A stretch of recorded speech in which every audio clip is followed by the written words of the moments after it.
Buenas noches. Fue Claudia Sheinbaum quien hizo frente a las duras palabras expresadas ayer por Donald Trump. The problem is Mexico is petrified of the cartels because they'll take out a president in 2 minutes and they're petrified of the cartels. The cartels are running Mexico. No estoy de acuerdo. México ha avanzado en disminución de la inseguridad y vamos a avanzar todavía más. Vamos a seguir trabajando en ello y a tener pues la comunicación de alto nivel como ahora que se tiene y donde se pueda trabajar conjuntamente se trabaja y donde no pues lo vamos a hacer y donde se pueda y además siempre defendiendo la soberanía porque eso es fundamental, pero esto pues no estamos de acuerdo. Fue ella quien tocó el tema, no el presidente López Obrador, el tema de lo que dijo ayer Donald Trump. El presidente López Obrador en la mañana leyó una carta que le mandó a Donald Trump por lo que Donald Trump expresó el fin de semana. The problem is Mexico is petrified of the cartels because they'll take out a president in 2 minutes and they're petrified of the cartels. The cartels are running Mexico. Viven en el mismo barrio, en una vecindad donde las relaciones son ambiguas, donde a veces el presidente y el expresidente son cercanos y a veces él es muy distante. La afirmación de ayer del candidato Donald Trump no tuvo respuesta en la mañanera de hoy del presidente López Obrador. No esa, la más dura de las últimas semanas. Otras, como cuando advirtió que de ganar la elección presidencial cerraría la frontera con México, mereció una amable carta por respuesta. It's a massive invasion at our southern border that has spread misery, crime, poverty, disease, and destruction to communities all across our land. Les leo la carta que le envié al presidente Trump. Dice, estimado amigo. Y se puso a leer la respuesta al amigo. Sí, en 4 cuartillas que escribió, López Obrador exalta la condición de amistad que tiene con un político que acostumbra a apedrear a México. Le explica que cerrar la frontera sería equivalente a convocar una rebelión de ambos lados de la línea por los daños que causaría y que alguna vez, hace 4 años, hasta llamó honorables a los migrantes que hoy denosta. Además, exculpa la oratoria de Trump. Entiendo que usted está en campaña y que no es, como algunos piensan, un obcecado. Lo demás en la carta es un manifiesto a favor del intercambio comercial entre ambos países hasta que llega la postdata, es decir, a lo que se añade a una carta ya concluida y firmada. Todo comenzó el sábado, cuando Trump jubiló prematuramente al presidente de México. The president's a great guy. He's no longer president, but he's a great guy. He was a great guy, still is. Oiga, todavía soy presidente de México. Por favor, amigo, no me ande mandando a la chingada antes de tiempo. Así los tiempos de epístolas en Palacio Nacional.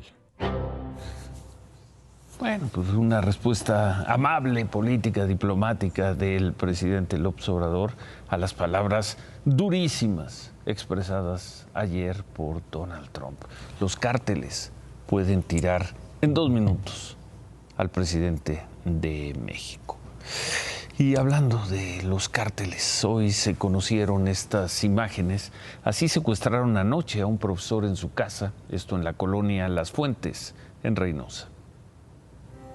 A las 8:23 de la noche de ayer, el maestro de la secundaria 10 de Reynosa, Juan Manuel López, llega a su casa en la colonia Las Fuentes. Apenas se abre el portón eléctrico cuando una camioneta se coloca detrás. Baja un sujeto encapuchado de la camioneta, empuñando un arma. Inmediatamente un vehículo rojo termina de cerrar el paso a la camioneta del maestro, y de él baja otro hombre armado.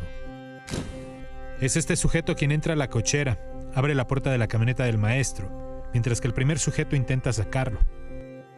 Pero en ese momento su pequeña hija de unos 6 años se interpone. Los secuestradores la arrancan de sus brazos y sacan al maestro. Lo llevan a la camioneta que antes le había cerrado el paso mientras su hija corre detrás. Después de llevárselo, su hija regresó a la casa para tratar de cerrar el portón desde el control que estaba dentro de la camioneta.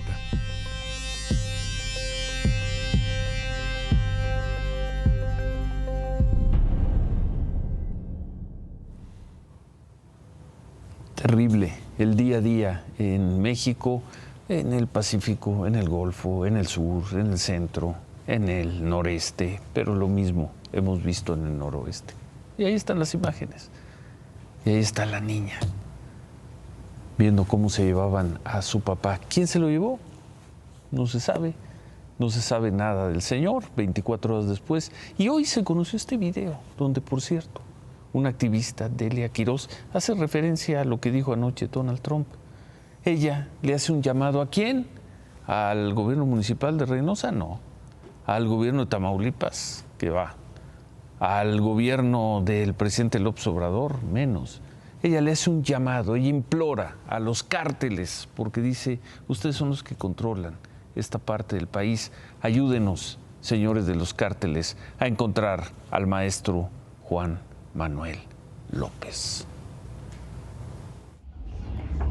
Mensaje a los líderes del Cártel del Golfo y del Cártel Jalisco Nueva Generación. Amable y respetuosamente nos dirigimos nuevamente ante ustedes en virtud de que las autoridades mexicanas no hacen nada por la seguridad de la ciudadanía y porque en Reynosa ingresan grupos delincuenciales que no tienen nada que ver con ustedes a secuestrar personas de bien. Se avientan sus sordazos. Sabemos que ahora ustedes liderean cada quien una parte de la frontera tamaulipeca.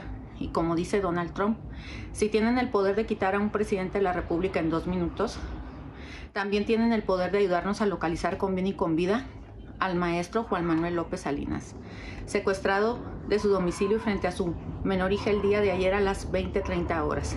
Demuestren que pueden ayudarnos a través de la empatía y solidaridad que alberga en sus corazones.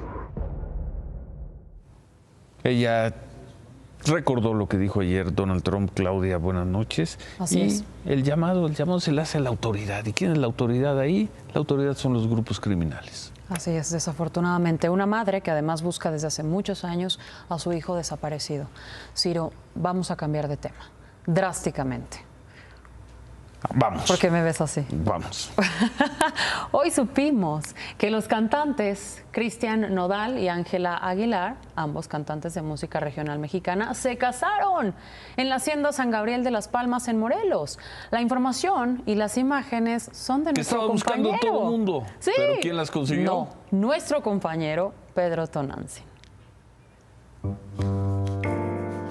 En una ceremonia que ha sorprendido a sus seguidores, los cantantes Cristian Nodal y Ángela Aguilar se casaron hoy en la histórica hacienda de San Gabriel Las Palmas, ubicada en el municipio de Amacuzac, en el sur del estado de Morelos. La boda, que se llevó a cabo en un ambiente íntimo y rodeado de familiares y amigos cercanos. Pepe Aguilar, padre de Ángela, estuvo en la boda. Imágenes aéreas de la hacienda muestran una romántica velada con luces cálidas en la recepción y afuera de la capilla, además de pétalos de rosa roja en las fuentes y alberca. Un dispositivo de seguridad en el perímetro de la hacienda en la que participó la Guardia Nacional y la Policía Estatal. Esta hacienda tiene una superficie aproximada de 5 hectáreas, data del siglo XVI y forma parte de lo que fueron las propiedades del conquistador Hernán Cortés. Ángela Aguilar, conocida por su talento y herencia musical, lució un vestido de novia diseñado por un reconocido diseñador mexicano, mientras que Cristian Nodal, el popular cantante de música regional mexicana, optó por un traje clásico que completaba perfectamente el estilo de la ceremonia.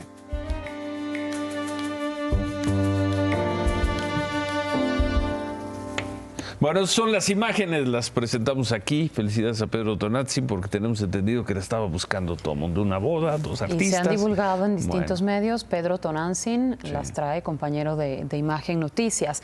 La Hacienda San Gabriel también, Ciro, porque hablamos, nos informó que por un evento privado no hay reservaciones hasta el viernes. Lástima. Lo importante para nosotros es que tenemos las unos imágenes. Segundos. Ahí están las imágenes. Felicidades a Pedro Tonantzin.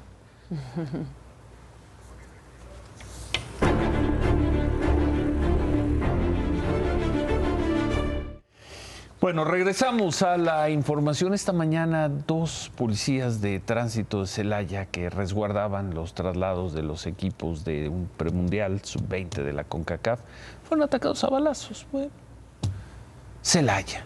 Uno de los policías murió, el otro quedó herido. El ataque se dio en el estacionamiento del Hotel Casa Inn de Plaza Veleros, donde se hospedan varios de los equipos que participan en el torneo. Luego del ataque, la CONCACAF y la Federación Mexicana de Fútbol decidieron cambiar la sede de los partidos que se iban a llevar a cabo en Celaya. Ahora se van a jugar en Irapuato y León, pero pues no pasa nada. No pasa nada, el país está tranquilo y los hechos violentos van a la baja. Justo Irapuato es una de las ciudades que aparecen hoy en la encuesta de percepción de inseguridad que hoy dio a conocer el INEGI como una de las más inseguras del país. Sacan los juegos de Celaya para llevárselas a Irapuato. ¿Cómo estará Celaya? Vamos a ver los datos que presentó el INEGI.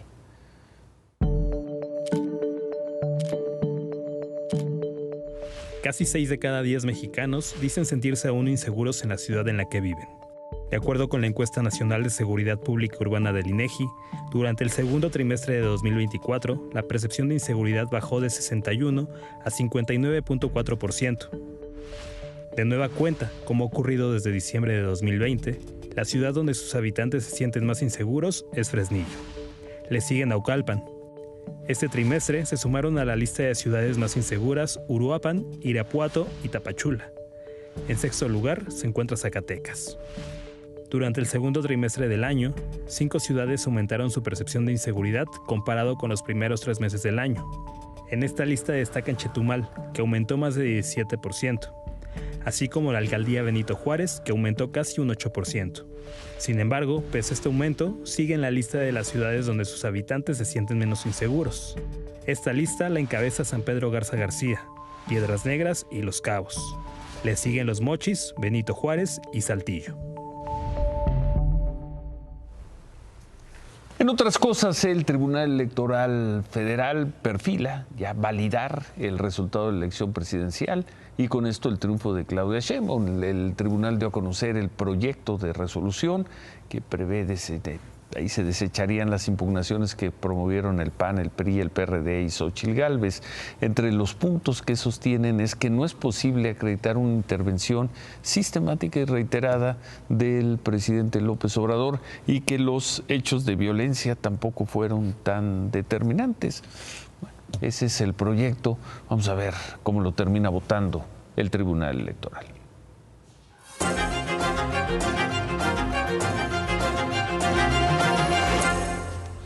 Reapareció el presidente Biden con un mensaje para explicar por qué renunció a la candidatura.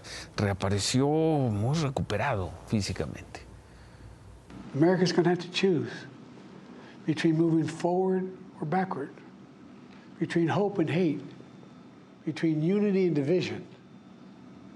We have to decide, do we still believe in honesty, decency, respect? But nothing can come in the way of saving our democracy. That includes personal ambition. So I've decided the best way forward is to pass the torch to a new generation. I would like to thank our great Vice President Kamala Harris. She's experienced, she's tough, she's capable. The great thing about America is here, kings and dictators do not rule, the people do. Donald Trump llamó hoy al presidente Joe Biden falso liberal, quien por cierto tuvo su primer mitin desde que Joe Biden dejó la contienda y de inmediato enfocó ahora sus ataques en la vicepresidenta Kamala Harris, quien todo indica será la candidata demócrata, hoy su principal rival. Trump estuvo en Charlotte, donde criticó los resultados para contener la migración. So now we have a new victim to defeat, Lion Kamala Harris. She's crazy. She's crazy. Who could want open borders? Joe Biden made her the border czar, and that's when it really got bad. She launched a colossal illegal alien invasion of a country. She said, come on in. And we will seal the border and we will stop Kamala Harris invasion without delay. It'll happen immediately. El insulto, la discriminación. Kamala Harris estuvo en Indianápolis y en un evento organizado por una de las hermandades negras más antiguas de Estados Unidos, dio un mensaje no para criticar a Trump, sino para decir esto. In this moment, I believe we face a choice between two different visions for our nation. One focused on the future, the other focused on the past. And with your support, I am fighting for our nation's future. So let us continue to fight with optimism, with faith, and with hope, because when we fight, we win. Bueno, hemos hablado esta semana sobre la violencia en Chiapas, en los municipios de la Sierra, en la frontera con Guatemala. Hoy se supo que unas 300 personas, entre hombres, mujeres, incluso niños, huyeron de Amatenango, de la frontera, y de Mazapa de Madero hacia Guatemala para buscar refugio. Según dijo hoy el propio presidente de Guatemala, Bernardo Arévalo, comenzaron a llegar desde ayer por la tarde. Una comisión del gobierno guatemalteco se trasladó a estos municipios para hacer un albergue para estas familias. Dijo también que están en comunicación con las autoridades locales en Chiapas, pero jamás mencionó una comunicación con el gobierno mexicano. Ahí mismo en Chiapas, mientras unos llegan, otros se van. Y el tema migratorio será un detonante para la elección en Estados Unidos. Hoy la caravana migrante que partió el domingo hizo una pausa en Huixtla. Se instalaron en el domo de las canchas de básquetbol a la salida de la ciudad. La mayoría de ellos tienen fuertes heridas en los pies porque caminan sin descanso. Otros han empezado a solicitar transporte al Instituto Nacional de Migración para que los traigan a la Ciudad de México, donde pretenden realizar los trámites para regularizar su situación y lograr el sueño, el camino a Estados Unidos.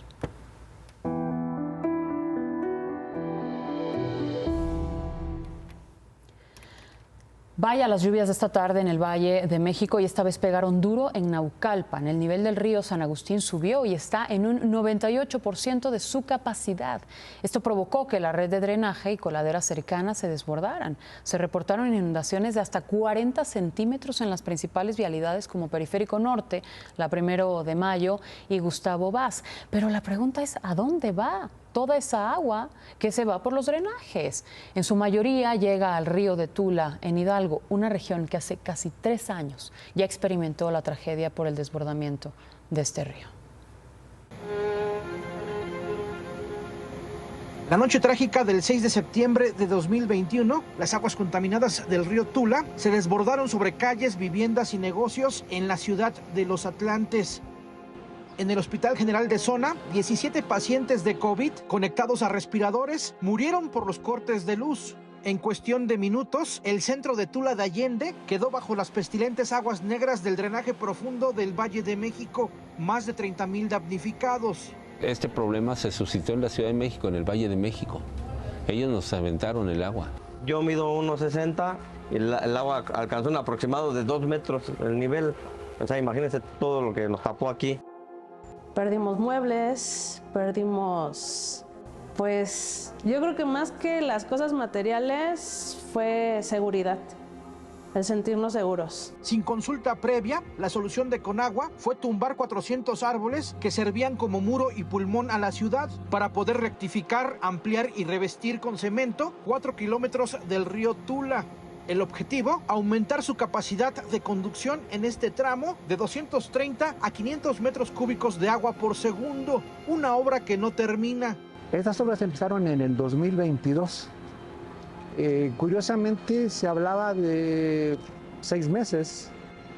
Del otro lado, donde están los pilotes, falta el piso, falta que terminen los pilotes y falta el muro. La inversión federal de más de 1,160 millones de pesos en el plan hídrico no garantiza nada. No hay un documento que diga, con esto ya no se inundan. Así como están haciendo ahí, para nada, o sea, nada que ver, sigue subiendo el agua igual. En aquella ocasión había aquí varios árboles que fueron los que evitaron que se vinieran muebles, basura hacia las casas.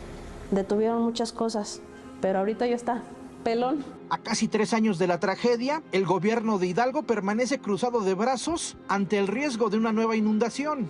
Nadie de la administración de Julio Menchaca se ha acercado a los vecinos para decirles qué hacer en caso de emergencia en el río Tula. No existe un semáforo de alerta o una alarma que les advierta en tiempo real sobre la crecida del afluente. O que el gobierno estatal esté aquí o que verificando, checando, no. 3 años. ¿Quién se hace cargo de eso? 3 años. En otras cosas, los padres y madres de los 43 normalistas desaparecidos de Ayotzinapa le respondieron fuerte con una carta al presidente López Obrador luego de analizar el último reporte que el presidente envió sobre el caso Ayotzinapa. Le dicen al presidente López Obrador que el informe que se conoció el sábado es confuso, inconsistente y que desde su silla presidencial, sin fundamento real, intenta darles un resumen de especulaciones y conjeturas para justificar que él, el presidente López Obrador, no cumplió su promesa de campaña de encontrar a nuestros hijos. Los padres le dicen también que lo que está buscando el presidente López Obrador es lavarle la cara al ejército. Le recuerdan que ellos son las víctimas y concluyen diciendo que la historia va a juzgar al presidente López Obrador y se encargará de poner a cada quien en el lugar que se merece. ¿Quién diría que así va a terminar la relación entre los padres de Ayotzinapa y el presidente López Obrador? Gracias, Claudia. No me puedo ir, Ciro. Y no me puedo ir por 2 razones. La primera, el primer ministro de Israel, Benjamín Netanyahu, pidió desde el Capitolio el apoyo de Estados Unidos en la guerra en Gaza para acabar con el grupo Hamas. Lo hizo ante las 2 cámaras y en un mensaje desafiante. Le mandó este mensaje a los manifestantes pro-palestinos. Many anti-Israel protesters, many choose to stand with evil. They stand with Hamas. When the tyrants of Tehran, who hang gays from cranes and murder women for not covering their hair, are praising, promoting, and funding you, you have officially become Iran's useful idiots. Some of these protesters hold up signs proclaiming gays for Gaza. They might as well hold up signs saying chickens for KFC. Bueno. Eso adentro del Capitolio. Afuera, más de 5,000 personas protestaban en contra de la visita de Netanyahu. Los manifestantes vandalizaron algunos monumentos, quemaron banderas de Estados Unidos. Hubo incluso enfrentamientos con policías de Washington. 23 los detenidos.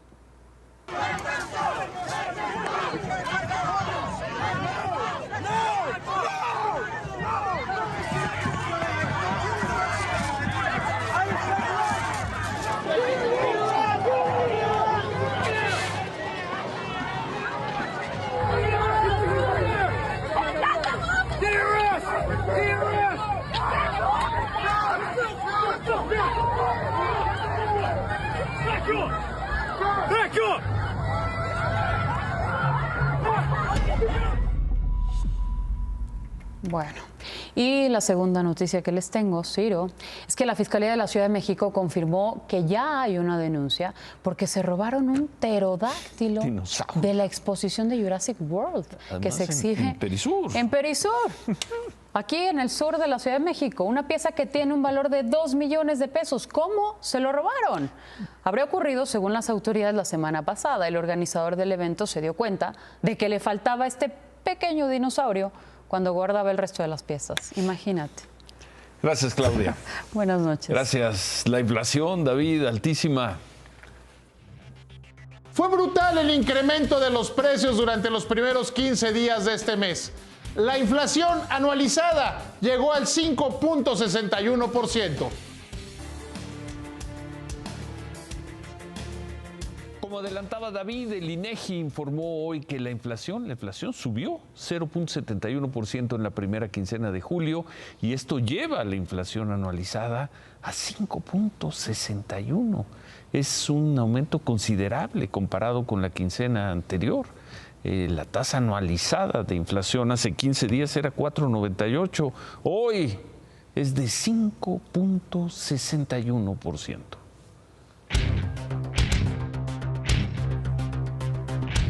Y no solo eso, Ciro, sino que es del peor tipo de inflación. No es una inflación que con la política monetaria se pueda controlar, con tasas a la alza. Subir las tasas o mantenerlas altas no tiene mucho sentido hacerlo. Es más, casi te diría que en agosto, en una edición dividida, Banco de México va a bajar las tasas. Y aquí... Quizá con una inflación de 6%. Porque la política monetaria no sirve mucho para el tipo de inflación. ¿Por qué es la peor inflación? Porque una parte de la inflación, una parte muy importante de esa inflación, son precios y tarifas del sector público. Este gobierno que dijo que no iba a haber gasolinazos y que todavía hace unos días estaba diciendo que en términos reales no han subido los precios de los combustibles, es el que más aumentó. O de los que más aumentó. Y el segundo punto, donde tampoco tiene que ver la política monetaria, es en los precios de los productos frescos, de frutas, verduras, hortalizas, que se están viendo muy dañados por el paso de, ¿cómo decirlo? Iba a decir trasladarse, pero es como de economistas eso. Las cuotas que les cobran los delincuentes a los productores, a los distribuidores, ya están llegando a los precios. Están subiendo los precios. Hay precios de algunos productos que no solo están incrementándose porque es estacional, porque llovió, porque hizo calor, no. Porque les cuesta más caro producir. Porque ya es más caro producir. Por la inseguridad. Entonces, si Banco de México sube las tasas de interés, pues van a seguir cobrando derecho de piso. Si Banco de México las baja, pues van a seguir cobrando. Qué mala noticia, ¿no? Entonces en vez de estar cerca del 3... Pues estamos cerca del 6. A ver, y además, este gobierno de repente está muy interesado en que si la representación en la Cámara, que si Trump, que si las cartas. Lo que debería estar haciendo el gobierno es tomar medidas desde el gobierno, que no de Banco de México, para contener la inflación. En todo el mundo está bajando, prácticamente todo el mundo está bajando la inflación y aquí se nos está quedando alta. Remátala, David. Buena idea de la Secretaría de Infraestructura, Comunicaciones y Transportes. Para los que vayan a viajar por el AIFA, no les van a cobrar las carreteras que van hacia esa terminal.